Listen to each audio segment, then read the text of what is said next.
Wala ka arte nito. Ikaw hawakan ko. Ano? Oh, wala na. Halaga. Bira.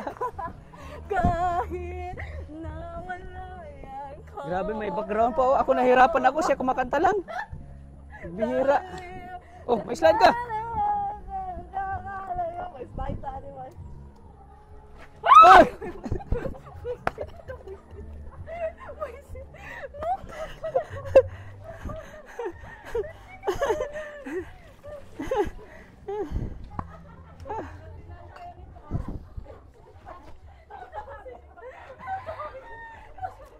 Grabe, kinikilig.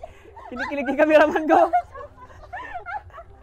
Grabe po. Ayan po mga kalingap. Kasama natin si Charlotte of Cebu. Yay! Grabe yung cameraman natin, no? Kinikilig. Dito na lang ako So ayan, sumisingit. first time natin kasama, oh. First time natin kasama si Charlotte of Cebu. Interview kita. Sumisingit lang Kaya- ako. Dito ang pangit ang background.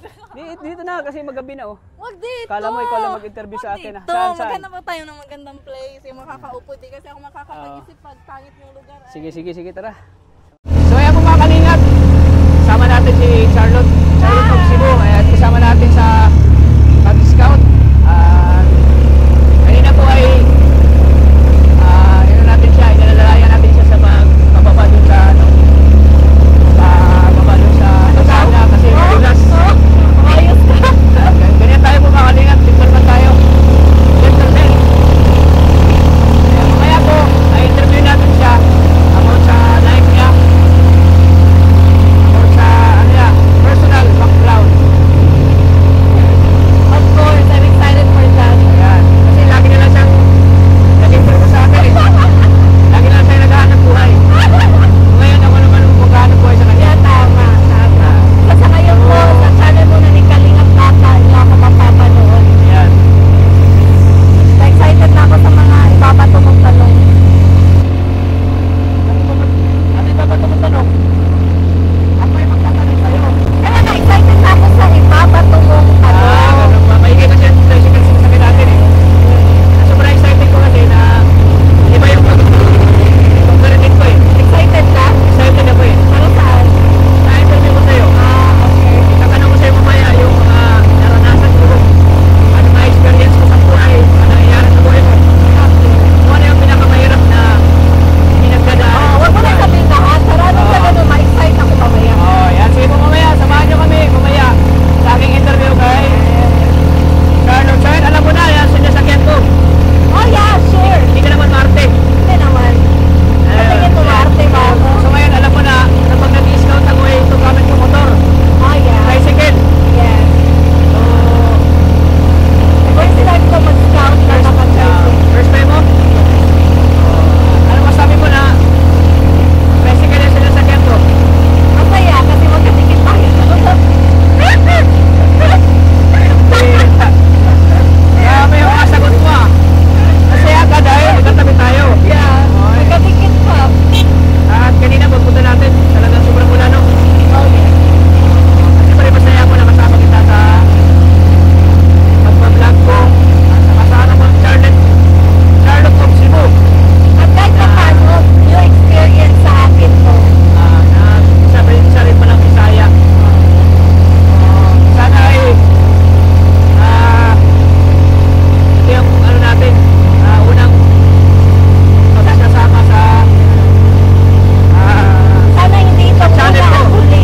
Sana dito yung huli at sana dito yung una at huli magkasama natin. Of course Sa vlog ko. naman. Of course naman. Kung kailangan mo ako, nandito lang ako. Charot. Sana mas makilala pa natin isa't isa. At sana mas maging magkaibigan pa tayo. Pwede bang mas mahigit pa to? Charot. Joke lang. Malaban talaga ito, malaban. Samahan nyo kami mga kanila mamaya. I-interview ko siya. Kasi maingay dito eh. Kaya mamaya abangan nyo kami mga kanila. See you po. So ayan, andito na tayo sa Rustic Cafe. Ayan. Kasi pag interviewin kita dito sa loob ng tricycle, maingay. Kaya dito tayo, dito kita interviewin. Pasok tayo dito sa Rustic Cafe. Yeah. I think, Ano, nagustuhan mo ang place? Ha? Saan ba tayo? Dito tayo maupo. Gusto mo order muna? Order tayo, order ka. Yeah. Pili ka sa gusto mo. Ikaw gusto ko ay chat lang. Ha? Pati ako, gusto mo? Grabe ka. Tatawa tayo nito. May ano sila. Ako na magsasabi kasi ano Copyright ko yan? Copyright yan? Copyright yan? Ewan ko lang, maririnig ba? Oh, pili ka. Charlotte. Charlotte of Cebu, mga Yeah. kalingap. Pero alam ko na mga... Kalingap Tata of Davao. Sige na, Mahirap para, ka talaga, no? Pag ganun. para mas papasok yung mga itatanong ko sa'yo mamaya. Oo nga. Mas Kasi mainam pag wala yun. kang kaya, maglo-loading, baka maglo-loading ka eh. Ni minsan hindi ako naglo-loading ay charot lang. Para Pero maganda alam yung mo, mga- ako na mag-suggest. Para maganda yung mga sagot mo mamaya. Ako na mag-suggest kasi palagi kasi ako dito kumakain eh. Ay siya, ginawa mo Yeah. tong pangalawang bahay mo? Itong Yeah, rustic oo, cafe? ginawa ko tong pangalawang bahay. Siguro Sa mas totoo lang. masarap yung kape dito. May kape ba dito? Yes. Ito yung coffee na iniinom ko ay. May kapeng barako dito? They Kaping ba- have Americano. Wow, ang Sa akin kasi hazel. Puro Ang social naman ang kinakape mo. hazelnut latte, hot. Masarap yan. Pero ito lang yung talaga yung kape na gusto ko. Kung ano sa'yo, yun rin ang gusto ko. Yung totoo. Yung totoo. Sana maging totoo ka. Totoo na. Parang ako na yata nahihinaan sa mga pahugot mo sa mga pamano mo. So ito Kala- gusto mo hazelnut latte? Akala mo ah. Yeah. Akala mo ikaw lang? Na nanghihina na ako. Kailangan ko na talagang kumain ng kakalimot taon-taon. Okay, nanghihina din ako eh. Taon-taon na yun. Nanghihina ako pag kasama kita. Ah, Yoko. Wisit ka. Ay na, napapagod na si Kuya Kakantay. Tingin ko nga sa mukha mo, fried chicken ka na eh. Buisit ka. Ay, pwede makat yun. Ano paborito pa kaya? Siya. Ay, siya. Ito, Siya tapos, baga? ay, siya. Yan yung expression mo. eh. Tapos, kung pagkain Yung expression dito sa Daet, sa Bicol. Ay, siya? Ay siya. Mga baga, gano'n. Yung baga nakuha ko na yan. Ito, gusto mo, may ano din sila eh, may meals. Kung ano yung gusto mo, gusto ko rin. Kaya pili ka na. Marami ka pang mga sinasabi. Alright. Nasa ganun na yung mga ano na. So, hazelnut latte po, 2. At saka, Sila, di mo sila samahan. Hot. Mga kasama natin. ikaw, latte, kape ka din? Oo, sige. Same na kape. din sa akin? Oo. So, 4 na.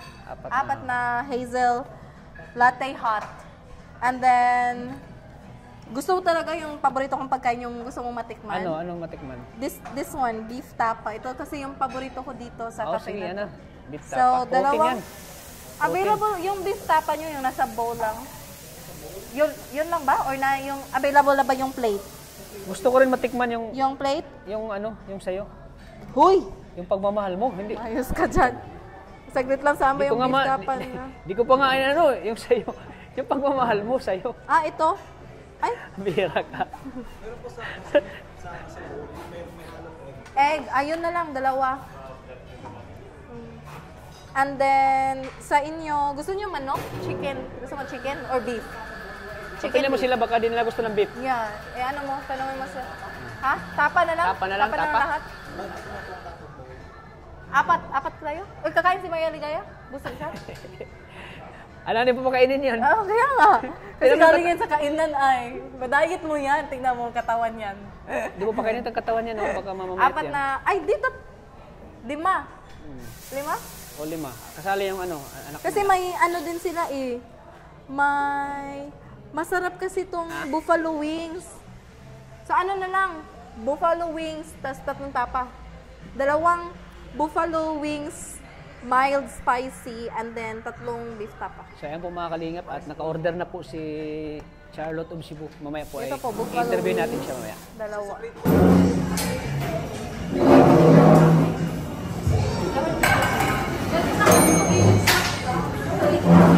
Kalingap, dito tayo sa Rustic Cafe. Ayan. Isa daw sa mga paboritong kainan Hindi talaga ni isa. Ito yung paborito ko. paboritong Cafe. cafe ni Charlotte of Cebu. Ayan. Sama natin ngayon. Bago tayo kumain, interviewin muna natin siya, mga kalingap. So, bago ang lahat, i-introduce mo pangalan mo ulit. Hello mga Kalingap! Welcome back po sa channel ni Kalingap Tata. Merry Christmas din kasi ngayon ay araw ng Pasko at thank you kasi nga Christmas Day, then I am spending time with him. Parang gano'n na yun, no? Akala mo makakalusot ka. Sige, tuloy mo muna. Ano mo? So ayun po, no, tayo ay magkwekwentuhan. Another interview session. Kaya lang ito po ay sadyang maiba. Supposedly, sa pa-interview ako yung nagtatanong. Pero at this time, ako na po yung tatanungin ni Tata. Because magtatanong sa'yo. Yes, curious po siya. So, akala mo makakalusot ka, ha? Kaya nga. Akala mo, ikaw lang yung maghahanap buhay. Kaya. Maghahanap buhay din ako sa'yo. Ha? So, ayan. Dadako na po tayo sa ating one-on-one interview session po. At saka, yung let's stay open-minded na lang po ha. Disclaimer lang mga kalingap kasi we have different stories to tell. So, kung ano man yung maisasiwalat ko sa vlog na ito ay naway bukas po ang inyong pananaw. Oo, bukas yung pananaw. Yes. Ayun, tayo dadako na sa unang tanong ni Kalingap Tata. Tingnan natin kung gaano ba siya kagaling sa pagbato ng mga tanong. Sinsya ka na, di ako magaling ha. Kasi first time ko makapag-interview eh. Yung totoo, first time mo? Oo, first time. Sa Yung mga beneficiaries ko naman, iba naman yung mga interview. Pero sa like Kalingap partners? Like sa mga Kalingap partners, first time mo? naka-interview ko pero matagal na yun. Sa mga Kalingap K-boys na interview ko na pero matagal na yun. At ngayon muli ay pag-interview tayo sa isang ay, ba't wala napakagandang si Miss Charlotte of Cebu. Walang copy? Okay. Alright. So, taga-saan ba si Miss Charlotte of Cebu? Sana po, no? Ako po ay nakatira sa Consolacion, Cebu. Ito po ay hindi city. Ano na siya? Province of Cebu na. Province of Cebu. Doon po ako, hindi naman lumaki, doon po ako nakapagtapos ng elementarya hanggang college. Doon po ako nakatira. So, ayun. Yun yung buhay ko sa Cebu. So, ilang taon ka na? Sa tingin mo. Charot lang. Marami nagsasabi sa'yo na ano ka na daw, matured. Oo. Di talaga Para nasa 40 ka na daw. Ay, joke. Mayos to si Tata. Ano kasi, marami kang inisip ano? Hindi naman, marami talaga nagsasabi na siguro matured dahil ganito ako magsalita, ganito ako Sabi nga ni Kuya Rab daw, parang matured ka na daw eh. Ano lang, 30 years old pa lang ako. Siguro dahil 30 ka pa lang? may pasyasya ka pa dyan. So, kalibil mo ng edad sila Kuya Rab, sila Kalingap Ian, sila Kuya Jomar, sila Kalingap Edo. Si Jomar nga, 1 year Pero ahead. si Jomar, 33 na si Jomar eh. 33, 31. 31 pa yata. Siguro. Kasi parang 1 year lang yung So, bata ka pa pala. Yung edad. So, sa edad mo yan, may natapos ka ba? Oo. Ako po ay nakapagtapos ng pag-aaral, no. Ako po ay isang guro sa sa sekundarya. Teacher? Yes. Yung major ko is Filipino, kaya lang nagtuturo ako ng English, hindi talaga ako bihasa mag-Tagalog kasi nga iba yung nakasanayan ng classroom at saka for casual conversation. Iba yung Tagalog na natutunan. Iba yung mga salitang ginagamit sa classroom unlike for like daily conversation. Ganon. Kaya kung minsan bumabalaktot pa yung dila ko kapag nakikipagtalakayan gamit ang wikang Filipino. Kaya pala ang galing mo ang galing mo mag-deliver ng mga salita, ang galing mo mag-English. Really? Ang galing mo mag-interview. Yung totoo. Oo. Napanood ko yung mga interview mo sa channel ni Kuya Bal, ang galing mo. Thank you. Parang ang tagal mo nang nagba-vlog. Thank you Parang for saying sanay ka that. nang marap sa camera. Tapos ang sanay mong magtanong, ang galing mo magtanong. Parang ano talaga yung tanong mo, parang tugma doon sa buhay ng tao. Pero sa totoo lang, ako talaga yung mahiyain. Maniniwala ka ba? Oo, mahihayin talaga ako. Hindi ako sanay makipaghalubilo sa mga tao. Doon sa Cebu, yung buhay ko kasi, nagtuturo ako ng English, pero work from home. Like, online ba? Online. Hindi ko nakikita, yes. Pero may experience din ako na magturo ng English sa academy, pero mas pinili ko talaga magturo ng wikang English through online. So, ibig sabihin nun, hindi ko sila nakikita, hindi ko sila nahawakan, walang physical na interaction. Tarang nasa lang sila, nasa screen ko lang. And then, ayaw ko talaga, hindi talaga ako fan na lumalabas ng bahay. Although nagta-travel ako sa malayong lugar, pero yung sa mga malapit-lapit lang, hindi ko talaga hilig yun. Hindi ko nakasanayan yun. Ako po ay parang kulong. Kulong yung pagkatao ko. Nasa ano lang ako, nasa kwarto ko, nasa apartment lang.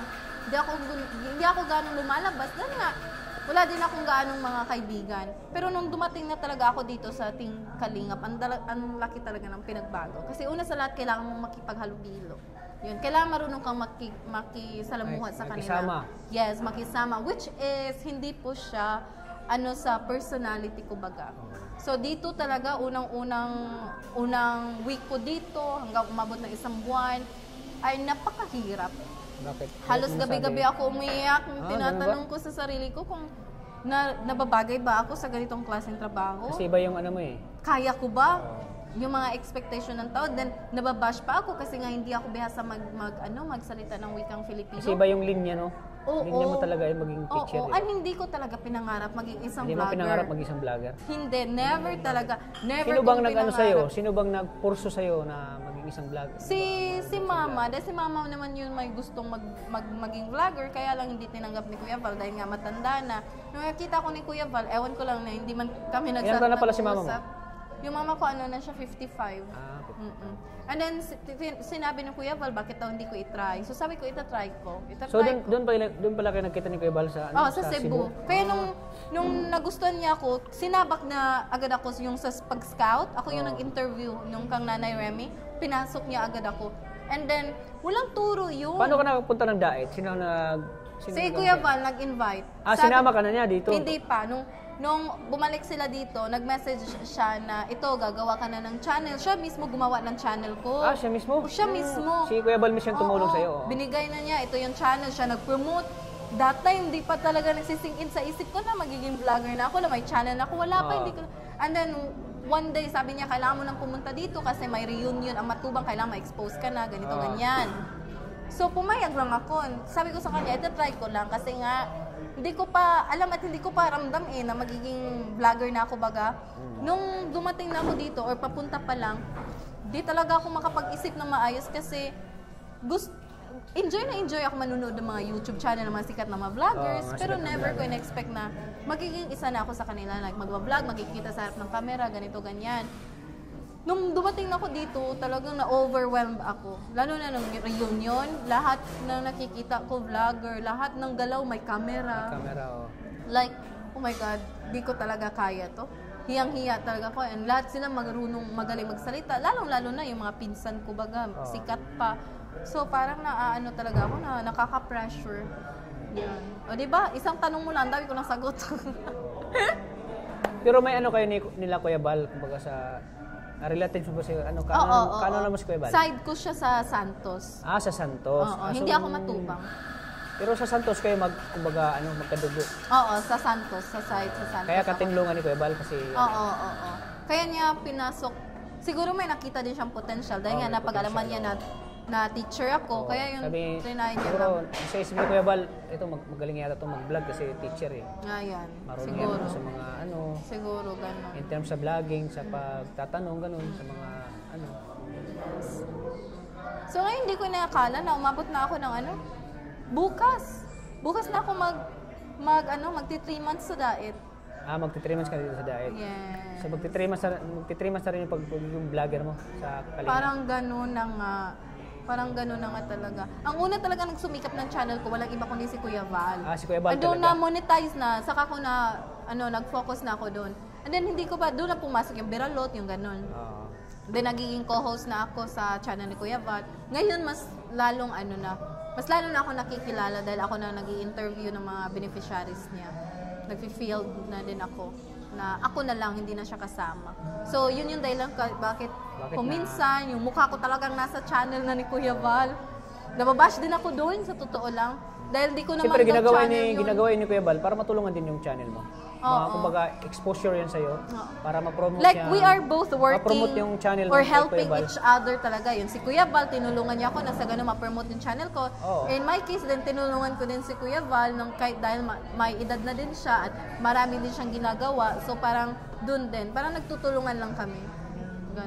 Ganun yung estilo namin. Pero isa talaga ang main doon kay Kuya Bal, yung tutulungan ka, tinulungan ka ni Kuya na lahat naman ng mga ma-promote talaga vloggers, yung channel mo. if I'm not mistaken, lahat naman ng Kasi- vloggers na pumasok sa kasi Team ako- Kalingap, di ba? Kasi ako, galing sa kanya. galing din ako, hanggang ngayon, kay Kuya Bal pa rin ako. At si Kuya Bal talaga yung unang tumulong sa akin kung bakit ako naging Kalingap. At lagi pinopromote yung lagi kaming sumasama kay Kuya, pinopromote lagi yung channel namin. Kaya nagpapasalamat ko kay Kuya Bal na talagang hanggang ngayon ay hindi ko pa rin makakalimutan yung kumbaga yung tulong ni Kuya Bal sa akin na talaga siya yung dahilan kung bakit na yung channel ko na umangat at nakilala Umangat yung mga subscribers yung mo. channel ko at umangat yung subscribers ko dahil yan kay Kuya Bal kaya sa tulong niya. Yes. Kaya, Totoo din yan. Ako din nagpapasalamat sa kanya. Tinatanaw ko din itong utang na loob. oo, lahat tayo ay talagang tatanawin yung utang na loob na yung pagtulong ni Kuya Bal sa atin. Yeah, Yan ay di natin makakalimutan habang tayo ay nabubuhay dito sa mundo. Kung sino yung utang na unang loob, kung sino yung tumulong taong tumulong sa atin, yan ay dapat talaga din natin makakalimutan na habang tayo nabubuhay sa mundo. Walang katumbas na halaga yung pagtulong ni Kuya Bal Oo, sa walang ating katumbas na lahat. halaga yun. At siya yung pagtulong dahilan sa bawat success na meron tayo Oo. ngayon. Siya yung dahilan. Si Kuya Siya Bal yung dahilan. nasa likod nito. Oo. Yeah. Kaya Si yung Kuya Bal success siya. natin ay success din niya. Success din ni Kuya. Hanggang sa ngayon ay kay Kalinga Prab na ako sa kanyang anak, hindi ko pa rin nakalimutan talaga yung Kung saan ka nang galing. Saan ako nanggaling. Kung saan ako nanggaling. Kung sino yung taong tumulong sa akin, ay hindi ko talaga makakalimutan yan. Yun ang Kay- dapat si Kuya Bal. tularan. Huwag Oo, kalimutan. Huwag laging kalimutan yung mga tao. Yan na yung palagi kong sinasabi. Kasi si Kuya Bal, sa naging kanya. parte na talaga ng buhay ko yan eh. Naging parte ng buhay ko at parang iniisip ko na si Kuya Bal na parang pangalawa kong ama. Parang pangalawa kong ama yan si Kuya Bal. Talagang tinurin ko na yan. Bakit namulat ka bang walang ama? Patay na yung ama ko. Nung bata ka pa? Korean student pa lang ako, patay na ako eh. Kaya So ganun talaga yung, kaya ngayon hanggang ngayon ay ganun talaga yung pasalamat kay Kuya Bal sa tulong niya sa akin. Sa paano nabago yung buhay ko dahil yun sa kanya, kay Kuya Bal. Maraming pong salamat, Kuya Bal. At ito yung pinaka-ano kong tanong sa'yo. Ano bang mayroong buhay? Ano bang buhay mayroon si Charlotte Ibsubo? Si Charlotte Ibsubo. Ano bang mayroong buhay ka doon sa Cebu? Yung buhay ko, Anong buhay niyo doon? napaka-simple lang. Pero maraming nagko-conclude na ako daw ay like, laki sa yaman dahil nga sa mga galawan or the way ako magsalita. O parang mayaman ka eh. Hindi ko mayaman yata itong babaeng to. Hindi. Pero yung tingin ko siya parang pinaganyan-ganyan. Parang social itong babaeng to. Marami din nagsasabi. Yun po yung palagi nilang kinukonclude sa akin baga like, sosyalera. O yun, social. Yeah. Mayaman, maarte. Dahil nga spoken dollars daw. Pero hindi po talaga mga kalingap. Ilang beses ko nang in-explain at siguro dahil yung mga nanonood sa atin ay baguhan pa, lalo na sa channel mo, yung pag-i-English ko talaga ay doon po talaga ako komportable sa wikang iyon. And then, hindi talaga ako bihasa mag-Tagalog kasi nga hindi naman namin ginagamit ito sa Cebu. Yung language lang na ginagamit ko doon bukod sa Bisaya ay English. So, yun. Kaya sanay talaga ako. Mahirap naman na ako magsasalita ng Bisaya dito, di ba? So, mas pinili ko na lang na mag-Taglish or English baga. Pero ngayon, mas natutuwa na ako kasi may nakikita na akong changes na marunong na ako magsalita dahan-dahan ng wikang Filipino. So, yun yung buhay ko man. Balikan natin yung tanong mo kanina. Yung buhay ko talaga sa Cebu ay napakasimple lang. Anong buhay niyo doon? No, simple lang talaga. Hindi po kami mayaman. Siguro dahil nasanay na ako na ganito manamit, ganito kumilos. Pero dumaan din talaga ako sa paghihirap dahil nga ako'y namulat ako na tanging si mama lang ang bumubuhay sa amin noon. Yan. So, dumaan rin kayo sa hirap? Oo, sobra pa sa hirap. Yung hirap na, anong di mo malimutan na hirap na pinagdaanan mo? Pinagdaanan niyo sa buhay. Yung di mo makalimutan na pinagdaanan niyo. Yung hirap. Yung wala na kaming makain. Dumaan ka dyan? Oo. Wala na kayo makain? Yes. Ay, siya talaga. Yung parang iniintay na lang namin kung may ibibigay na pagkain yung kapitbahay namin. At saka yung kapitbahay namin dahil katulad din namin that time, mahirap din. Yung binibigay niyang pagkain ay yung pinakamurang isda o yung isda na parang nabubulok na kaya mura na lang. Parang Bakit ganun. anong dahilan? Bakit dumaan kayo sa ganung hirap? Nung naghiwalay yung mama at papa ko, kasi yung papa ko ang nagpro-provide ng ano namin yung that papa mo time. Yung si mama, walang trabaho. Nung bata pa kami. And then nagnegosyo si mama, lumago ang negosyo niya. Tapos nagbalak siya na mag-abroad. Ayun pala, parang na-scam baga. Yung ganon.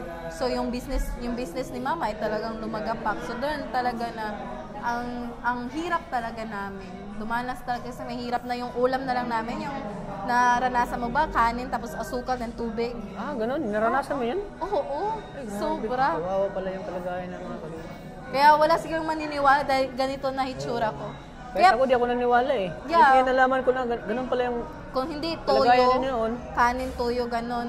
Tapos may, ewan ko na kung anong tawag ng isda, yung tinatawag namin yung like, tinatawag namin yung mahangin, nakalimutan, tamban.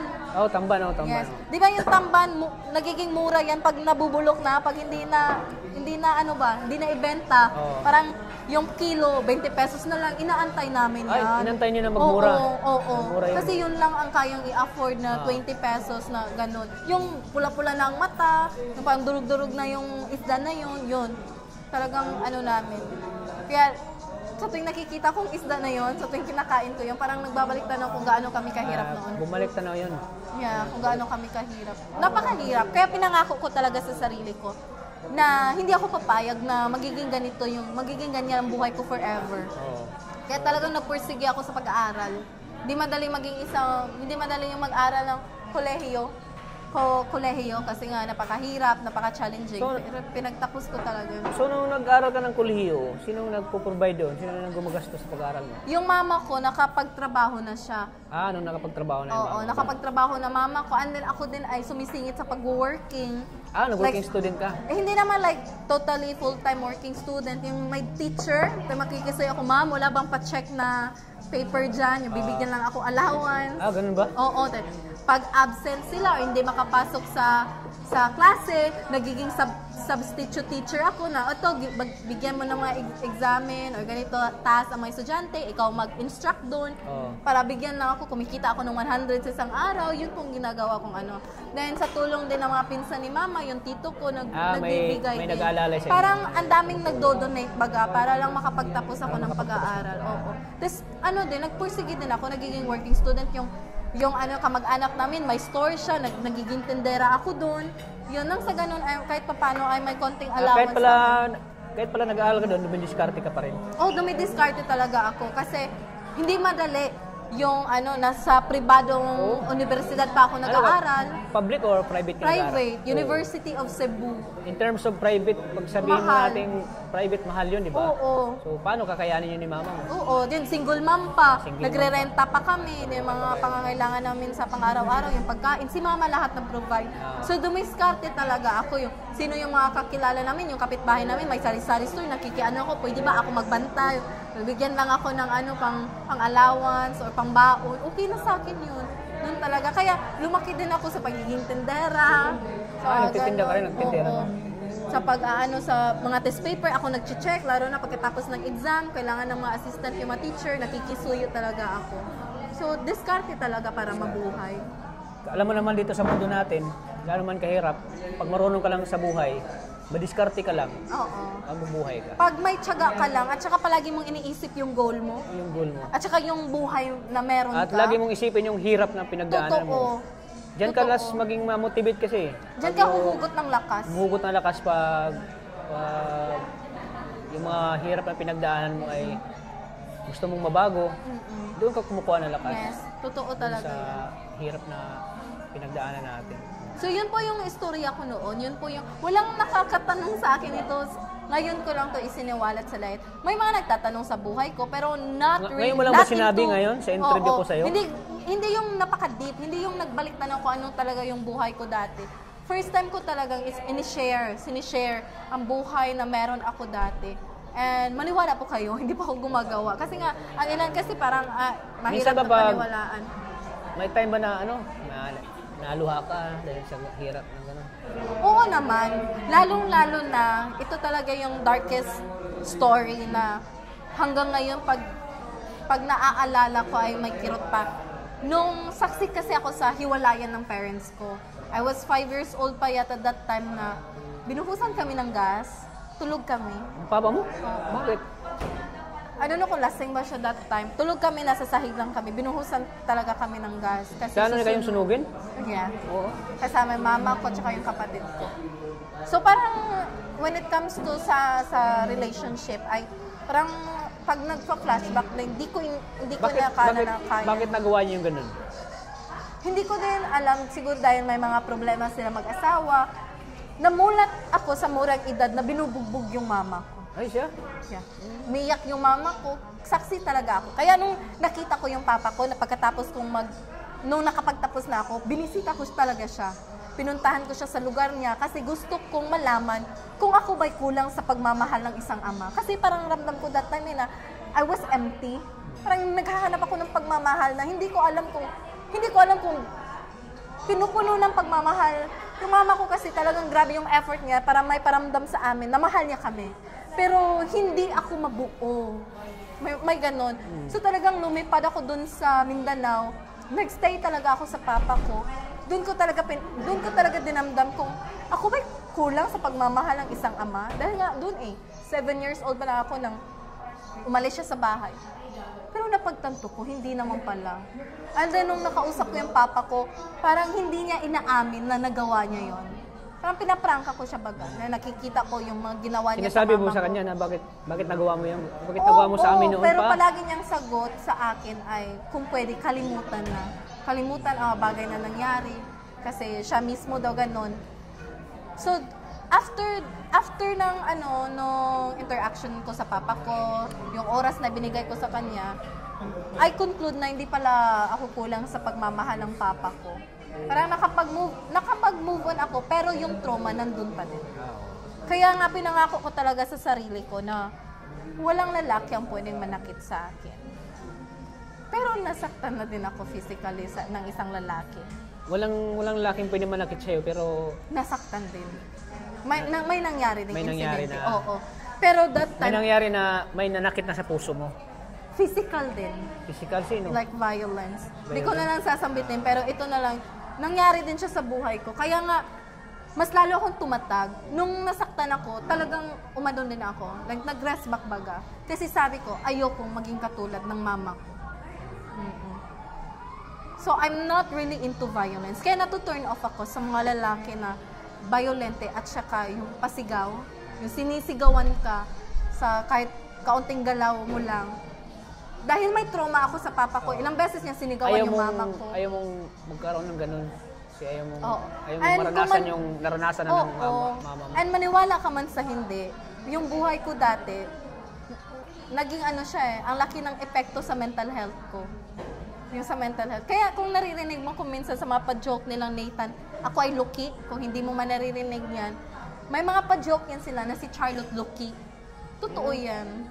There's something wrong talaga sa pag-iisip ko, kaya kung minsan talaga na I wanted to expose myself sa mga tao na kailangan may makausap ako nang sa ganun may ma-express ako. Kasi dati nga, negatibo yung pananaw ko sa buhay. And I even, disclaimer lang mga kalingap ha, dumako na tayo sa napaka-sensitive na topic patungkol sa buhay ko. And I'm just asking everyone na maging bukas na yung pananaw natin, no? Ito'y sensitibo at kung hindi nyo po kaya, pwede po kayo mag-skip. Pero kung kayo po interesado at kung gusto nyo pong may matutunang aral sa buhay ko, ay you may continue and enjoy watching. I even commit suicide when I was young. Ito po yung proof. Yan. Ito. Kaya po mga kalingap. May ano po siya. Yeah. Yan ako lang Yan ako lang. May ano po siya. Yeah. Because of my negative thoughts talaga. Bakit mo naisip mag-suicide? Kasi nga, that time, para sa akin, useless yung buhay na meron ako. Napapagod na ako baga. Umabot na sa punto na galing ako sa broken family, tapos ganyan ba kahirap yung buhay ko, ang dami pang mga experiences na akala ko hindi kong kaya. Yan. And then, lumaban talaga. Pinagsikapan ko talagang lumaban kasi nga, ang daming masasayang. Kasi kung hininto ko na lahat that time, wala ako dito ngayon. Hindi ako makikilala bilang Charlotte of Cebu. Hindi ako makakapagbigay aral sa mga lahat ng nanonood sa atin. Kung gumibap ka, no? Oo. Hindi mo ako makikilala. Hindi ka makilala. Walang tatalot. Tatalot. Yes. Kaya, sa lahat po ng mga tao na hindi alam kung anong gagawin, yung parang baon na sa problema, sa pagsubok sa buhay. Isa lang talaga yung ginawa ko, ang manalangin. And learn how to forgive Pero yourself. anong main dahilan? Bakit naisipan mo talaga yung mag-ano? Napagod lang talaga. Napagod ka talaga. Napagod ako sa hirap ng buhay na meron ako dati. Na hindi ko, estudyante pa ako eh. Estudyante pa ako I was college student. Na parang ang daming-dami ng problema na pumasok. Hindi ko na alam kung kaya ko bang, kung makapagtapos pa ba ako, ganun. Ang daming mga hindrances talaga. Kaya that time, napagod. Pero napagod ka pero di ka sumusuko. Muntik na akong sumuko. Muntik ka na sumuko. Muntik na talaga. At buti na lang na may mga taong binigay si Lord na para baguhin yung mga ganitong pananaw sa buhay. Like yung mga teachers ko, sila po yung nagbibigay advices. Patuloy ka lang, lumaban ka lang kasi palagi nilang sinasabi sa akin, may potential ka, malayo ang mararating mo. Sa isip-isip ko, ano malayong mararating? Mga ganun. Kasi sa school kasi, parang nagiging kilala na din ako kasi umaarte ako sa entablado. Tama yung mga sinasabi siguro ng mga teacher. Ngayon, nangyari na. Kasi pagdating sa in terms sa vlogging, may potential ka nga sa vlogging din. Parang, baka nagkatotoo na yung mga sinasabi ngayon ng mga teacher. May mga kasi, pag we are full of negative thoughts, hindi na natin naririnig yung mga positive na inaano ng mga tao sa atin. Yung may tiwala sa atin, hindi na natin inisip na baka hindi naman totoo yan, baka gusto lang nila ma-cheer up tayo, ganito, ganyan. Pero ang dami talaga nagsasabi sa akin dati. Pero alam mo, kaya nga sinasabi nila yan kasi may nakita. May nakita sila sa iyo. Ako kasi yung taong tipo na hindi talaga ako tumatanggap ng compliments even today or until at this moment talaga may ganyan akong side na parang dahil din napalibutan ako ng mga negative komento noon, like hindi makakapagtapos yan, mabubuntis na maaga yan, mga ganung mga negative comments. Ang walang nagtitiwala baga. So, pag mga positive na yung naririnig ko ngayon, parang denial ako, like parang bola-bola lang yan or atik-atik baga. Pero ngayon ko lang napagtanto na charot lang. Like, parang siguro totoo kasi nga yung mga nagko-komento ng mga positive comments, hindi nila ako kilala pero palaging sinasabi may potential, galingan mo lang, ipagpatuloy mo lang, mga ganyan. Oo. So, nagpapasalamat din ako na gumaling. Hindi naman I'm still in the process of healing myself. May mga trauma pa din ako sa buhay na I need to heal on my own. And may mga times din, maniwala ka man sa hindi, sa 1 week, may araw talaga na umiiyak lang ako. Until now. Lagi mo naisip talaga yung ano? Sa isang week, yung pag nakaka-feel na ako ng burden, nafe-feel na ako ng pagod, I prefer to express it on my own. Like parang iiyak ko na lang, idasal ko na lang. Every week talaga, may time ako na umiiyak. Kasi, ewan ko, lalo na dito, na-pressure din ako sa pag-vlog. Na-pressure ako sa bawat galaw ko, ang daming pasabi, mga ganon. Like, gusto ko lang naman ipakita sa kanila yung totoong ako. Oo. Pero pag bawat kilos ko... At least wala kang tinatago. Yun. Pinapakita Yun talaga palagi kong sinasabi sa mga viewers ko. Totoong pagkatao. Yun talaga sinasabi ko sa mga viewers na ayoko talagang mag-pretend. Oo. Ayoko kasi ayokong mahalin ako ng ilan dahil sa pagiging pretend, sa pag-pretend ko. Gusto ko kung gustuhin man nila ako dahil sa yung pinapakita ko. And sa totoo lang, hindi talaga makakaligtaan, lalo na mas nakilala na tayo sa pag-interview, kilala na ng ilan, may mga issues na din na naririnig ako sa iba. Nasasaktan din ako kasi... Di natural lang yan, may mga issue. I-ignore mo na lang yan. But in my case talaga, sa mga... Lalo pag nasa social media ka. Yeah, totoo yan. Yan din palaging sinasabi ng mga kasamahan kong vloggers, but hindi po sa personality ko. I always tell talaga na hindi ko tinotolerate ang mga ganitong negatibong komento. Like, I need to explain. Nang sa ganun ay mas maintindihan nila. Pero pag na-explain ko na yun, ganun pa din yung pananaw nila sa akin, yung thinking nila sa akin, hindi ko na kasalanan yun. Sila lang may kasalanan. Kasi naipalabas ko na, na-explain ko na, yung negative pa din yung thinking nila patungkol sa akin. They are, describing themselves na hindi na sa akin, yung pakomentong ganun. Pero yun talaga yung yung totoong buhay ko baga. Dito ko lang talaga isiniwalat ang lahat.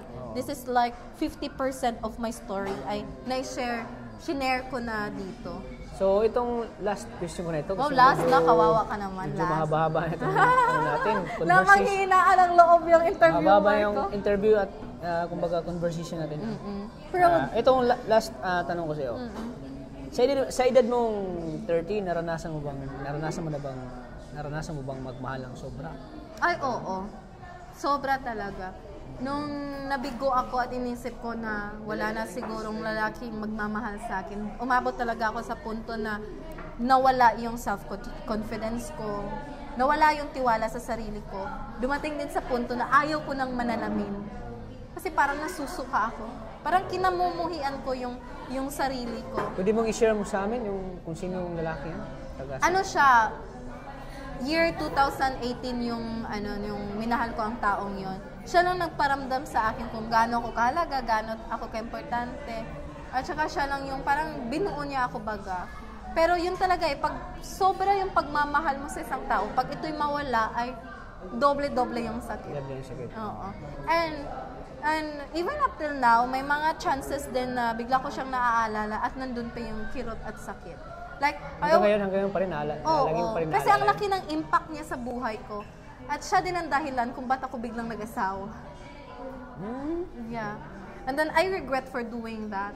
Kasi nga, kung gusto mong... Para makalimutan mo siya. Maybe something like that. And then I focus to my goal So yung mas pinasok ko yung goal ko, kaya bigla akong nag-asawa, ganun. Pero I don't want to dive sa marriage life ko kasi nga komplikado pa. And ito lang talaga yung masashare ko. So, yung taong yun, every time na lonely ako, or every time nasasaktan ako, sa kasalukuyan, yun yung past na binabalikan ko. Kasi kahit pa paano ay ramdam ko na minahal ako ng taong yun. Kaya lang, hindi talaga kami para sa isa't isa. Kumbaga hindi kayo yung destiny. Ako kasi yung tipong tao na... Totoo yung kasabihan na pinagtagpo kayo. Pero hindi tinadhana. Hindi kayo tinadhana.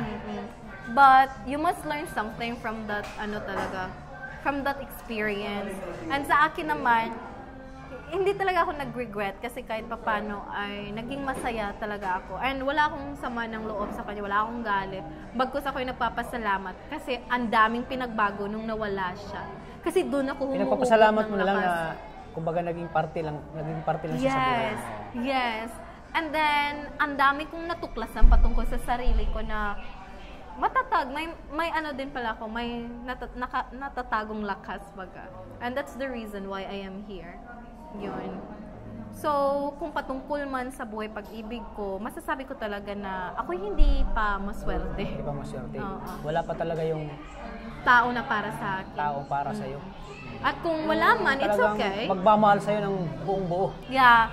Buong buo. Yung tatanggapin ka kung ano man yung naging storya mo noon. Meron ka. Oo. Tatanggapin Hindi niya. yung iibigin ka kung ano lang nakikita nila sa physical mo na kanyuan, kung ano lang makukuha nila sa'yo. Ayoko ng ganun. Kaya ngayon talaga ako ay naging, hindi pihikan, but naging talaga ako, bubusisihin ko talaga yung isang tao. Like, oobserbahan, kikilanin kung maigi. Kailangan talaga mag-spend time ako sa kanya. Kikilalanin mo muna yung isang tao. Bago mo puso mo. bago ko ipadama na mahal ko siya. Oo, yun. Bago mo ipadama na mahal mo siya. Kasi para din itong sugal. At mahirap na. Kasi pag nasaktan ako ulit, parang wala tayong natutunan sa At least may natutunan ka sa mga mga buhay na yung mga karanasan ko. Mga karanasan mo. At least may natutunan ka. Oo, totoo naman. Na hindi pala pwedeng mag-full. Mag-full kasi isang tao. I-full mo ibuhos mo yung pagmamahal mo sa kanya. Hindi pala pwede. Yes. Kailangan din may pa-reserva ka din sa sarili mo. Kasi pala pag ma-full kasi isang lalaki, i-full mo, may may consequence pala yun. Totoo. Lahat ng bagay na ginagawa natin. May consequence pala yun. Pros and cons din yan. So sa pag-ibig talaga, balansehin mo lang at huwag kang dumipende. Kaya nga ngayon, grabe yung pagsusumikap ko. Kasi gusto ko talagang ipakita na ako'y babae at ako'y kaya kong tumayo sa sarili kong mga paa. Kaya kong kumita on my own. Na hindi talaga ako nakadepende sa lalaki. Kasi napakahirap, balang araw, dadating ang oras na, buy-buyon ka ba? Oo, may mga ganun, no? Sasabihin ng lalaki, ako bumubuhay sa'yo, ganito, ganyan, tapos din, ayoko ng ganyan. Ayaw mo pala ng ganun, yung gusto mo rin talagang Magsumikap ako ng sarili. Ayaw mo maging ano? Dependent. Oo. Gusto mo maging independent. Yes. Kaya kung minsan matatawa ka man, marami din, ito'y totoong kwento. Pag gusto kong kilalanin yung isang tao, pag ako nag-alok labas tayo, ako ang nanglilibre, pera kong pinapagalaw. Pinapagalaw ko talaga yung pera ko sa lalaki para nang sa ganun makita nila na hindi ako nakadepende. I'm not showing myself na may pera ako, hindi talaga ganun. Parang tinitreat ko din sila, dinidate, nagamit yung pera ko, nang sa ganun may pakita nila na... Nakakabilib ka rin sa mga sinasabi mo ngayon na hindi ka, baga, ikaw yung nanglilibre sa lalaki. Kasi karamihan kasi ngayon sa mga babae, lalo na pag nalaman ng babae na may gusto ka, parang ikaw na lang lahat gagasto sa... Parang ikaw yung paano yun ba? Parang inaano nila yung pagkakataon. Nag-advantage. So, nagtitake advantage sila sa isang lalaki. Kaya ako napahanga ako sa'yo kasi hindi ka katulad ng imong babae. Tapos pag nilibre ako ng lalaki, magsiset ako another date na ako namang manglilibre sa kanya. Uy, grabe na. Nakakahanga po si Charlotte. Yeah. Kasi ayoko talaga na balang araw dadating yung oras na, ay ganito, ganyan. Kasi hindi makakaligtaan yan eh.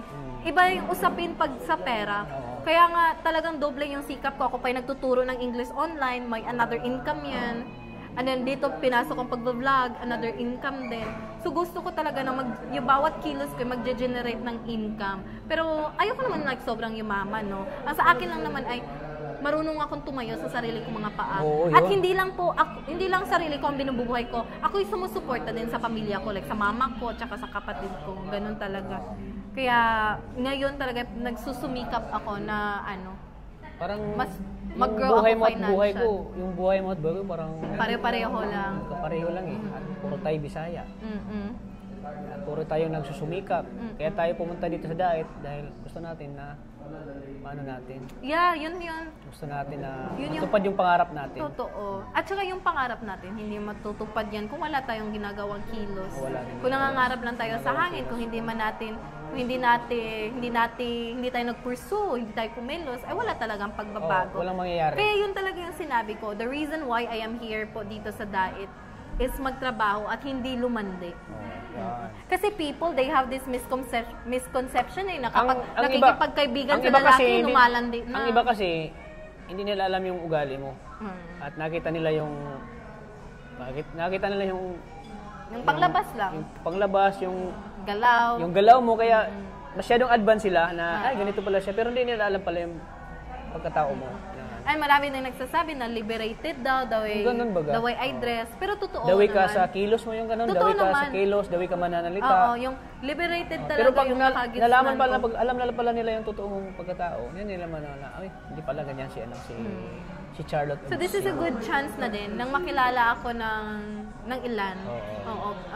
Kasi iba din yung sa nagla-live ako, but through this interview, naisiwalat ko at naipakita ko sa kanila yung totoong ako. At least ngayon, alam na natin yung kwento ng buhay mo. Yeah, parang seryosong-seryoso tayo kung dito. ano si Charlotte of Cebu.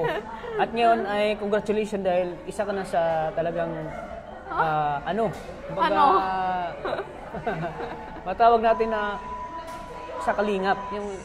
Naging party na ako ng Kalingap. Yes, and I'm honored. At siyempre, dahil naging party ka ng Kalingap, nakilala mo si Kalingap Tata. Kung dahil hindi ka naging Kalingap, hindi mo kilala. Yeah, that's right. Ang dami kong nakilalang mga tao dito, mga Kalingap partners. And then... walang walang tatalot.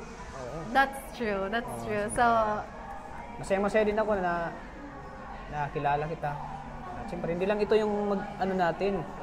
Ay, yung huli nating banding, marami pang banding. Kasi maraming nag-aabang sa atin, sa tatalot. Ano masasabi mo sa mga nakakataba ng puso, pag may mga nagsusupport sa atin, nagustuhan yung natin, chemistry. Nagustuhan ako natin ngayon love team natin. nagpapasalamat ng lubos sa inyong lahat, mga Kalingap, sa mga Kalingap viewers po natin dyan. Hindi ko talaga inaakala kasi nga galing na ako dati sa isang tambalan, at nakilala din tayo doon. Pero dito sa Tatalot, hindi ko talaga in-expect na ganito pala ka-approachable si Tata kasi nga sa malayo kami iba yung mundong ginagalawan namin. Although we are in one group, one team, pero iba talaga yun. Ako nakafocus ako kang Kuya Val, siya nakafocus kang Kalinga Prab. So ngayon ay parang pinagtagpo at ang sarap sa pakiramdam kasi parang nag-expand na din yung world ko. And ibang-iba talaga yung estilo ng tambalan namin. Siyempre habang ginagawa natin itong ganitong natin, love team, siyempre makakalimutan natin yung mga problema natin. Totoo yung mga, yan. yung mga pinagdaanan natin. Makakalimutan natin yan eh. Alam mo ba, ang sarap sa pakiramdam kasi hindi ako nahihirapang makipag-interact sa'yo dahil nga, pag off ka mga kalingap, yung kwentuhan namin ay Bisaya talaga. Hindi niya ako mami-misinterpret. Unlike pag siya ay Tagalog, ganyan kasi iba yung pag-deliver ko. So, mai-interpret na yung message na nais kong ipahayag. But not this time po talaga, no? And maraming salamat po talaga sa Tatalot kasi nga, pa-teaser pa lang yung lumabas pero ang dami ng positive ang dami ng kinilig. comments. Ang dami ng kinilig eh. Sa teaser pa lang. Kaya sa mga Bisaya diha. Daghang salamat kaayo kaninyo kung kamo may nalingaw sa among tambalan. So suportahan inautunta nga suportahan ninyo among tambalan. Yes po mga kalingap no. Puro may Bisaya. Yes. So, hinihikayat po namin kayong lahat na naway patuloy lang po yung pagsuporta niyo sa Tatalot at sa lahat po ng ating Kalingap Love Teams. Kami po ay sumingit lang pero yung pagmamahal na pinadama niyo sa amin ay para kaming talaga ay official. Na love team. Pero kami pa-extra lang. Hindi po kami matatawag na love team kasi hindi naman po kami beneficiaries mga Kalingap partners. But who knows? Pangdagdag lang po yan sa Rajel, pangbagas, pang-twist para mas maganda yung extra lang. Pero hindi po natin alam kung ano pang mangyayari in the future, right? And we are both open for that if si Kalinga Prab lang po makakaalam yung kung may mga new projects ba. Kung mga magandang eksena, kung mga bagong mga But in my case talaga, ako'y natutuwa dahil napasok na din tayo sa sa channel ni Kalinga Prab. So shout out to you, Kalinga Prab. Thank you very much for that. Ito sabihin ko sa iyo. Bihira lang tayo makapasok sa channel ni Kalinga Prab. Yung opportunity na mapasok tayo at maano yung natin, kumbaga ma-expose at mahasa yung kakayahan natin pagdating sa actingan po. Yes, kasi bihira po yan si Kalinga Prab. Bihira lang po yan si Kalinga Prab na kumbaga bihira lang siya magpapasok po. Mga vloggers. Oo. Kasi yung focus niya nasa mahirap po siya magtiwala sa kakayahan ng isang tao. Kaya hanggang ngayon po talaga nagpapasalamat akong lubos kay Kalinga Prab dahil pinagkakatiwalaan niya pa rin ako sa kakayahan ko pagdating sa aktingan. Kasi ito pa yung opportunity ko naman ulit na ma-expose sa yung pagdating sa aktingan. So maraming salamat po kay Kalinga Prab sa tiwala ulit at pagbubutihin pa po namin para mas marami pa kaming nabubulol na tuloy.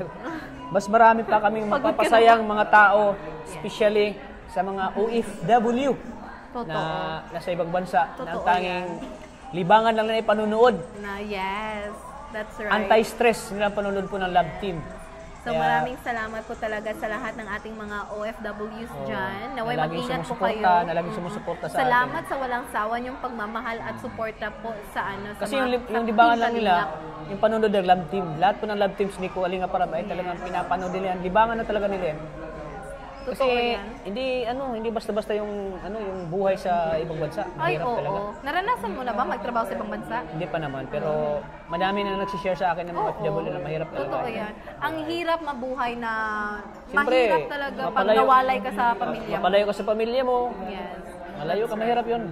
That's right. So, yun ang nila, kumbaga pang anti-stress na. Stress reliever. Stress reliever nila yung panonood na. Diyan na lang sila humuhugot ng lakas. Diyan na nila nililibang ang sarili nila. Para yung makalimutan nila yung mga problema. So, ingat-ingat po tayong lahat, lalo na yung mga kababayan natin na nasa ibang bansa. And then, just keep doing your best na po. Laban lang po tayo sa buhay. And soon po in the future, yung paghihirap nyo po para sa pamilya nyo ay masusuklian po yan ng doble-doble pa. Yan. Maraming salamat. Charlotte Tobsibo. Did you enjoy our session? I am enjoying. Interview with you. Gawin. English yun ha? Next blend. Ayan, maraming salamat, Charlotte of Cebu. At napaunlakan mo yung interview ko. Yes, maraming salamat. Alam mo, makakalusot ka sa akin, ha? So, ayan, maraming thank you po. At sana po, supportan nyo lagi po ang channel ni Kuya Bal, Santos Matubang po, at na Vlogs. Siyempre kay Kalingap Rob, sana po, like and share nyo lagi yung kanilang mga upload videos po, mga Kalingap. At siyempre sa channel po ng napakandang katabi ko ngayon sa harap na si Charlotte of Cebu. Yes, thank you very much po. No, feel free po to support my channel by watching my uploaded videos po, mga Kalingap. So ito ay, kumbaga, ginagawa natin to para matulungan din yung channel mo. Yes, thank you very much para for that. madagdagan yung mga viewers mo. Yes, salamat po talaga. Madagdagan yung subscribers mo. You're such a good help talaga. Oo. Malaking tulong po sa akin yan. Lalo na nag-grow na yung channel natin. So maraming Malaking bagay ito na kasama tayo sa isang proyekto ni Kalingap Rob. Yes. Nang sa ganun ay ma-promote yung channel ko. Hindi lang channel ko, kundi channel mo rin. Para mas lalong mag-grow yung mag-grow yung channel mo. Thank you very much. Maraming salamat po. So, mga Kalingap, we will just end here. Oo. Thank you very Thank you. much for watching. And naway, may natutunan po kayo sa kwento sa ng kwento buhay. ng buhay ni Yes, Charlotte of Cebu. Cebu. And naway, hindi po ito yung huling interview. Makikita niyo po yung tambalan namin either sa channel ko po or sa channel ni Kalingap Tata. Ano yung tatalot po? Huwag niyo pong kalimutang suportahan yung Rajel. Yung Rajel po. Rajel Siyempre, featuring Tatalot. Yung main doon talaga na makita yung Rajel. Tatalot sa channel po ni Yes. Kalingap Rob. Yung tatalot po ay tulong po yun sa Rajel. Sa ganun ay mas makilala. Kumbaga tayo mas yung dulo. supporting actress. Yes. Supporting actor, supporting Yes. actress tayo doon sa Rajel. That's right. So maraming salamat po sa inyong lahat. Dito na lang po tayo magtatapos. Yan. Thank you Maraming very salamat much, po. Kalingap Tata. And we will see you next time. Goodbye for now. Thank Bye. you po, God bless. Kain muna tayo. Ayan, Karong-baro. Ayan. Yan yung favorite food Medyo ko. halos magigit 1 oras yung interview ko sa iyo. Di ay? 25 minutes lang. Pati, See you po. pati cameraman natin nagutom na. Nagutom na. Ayan po, bago yan, kain muna kami. Yes. Bye-bye po. Bye.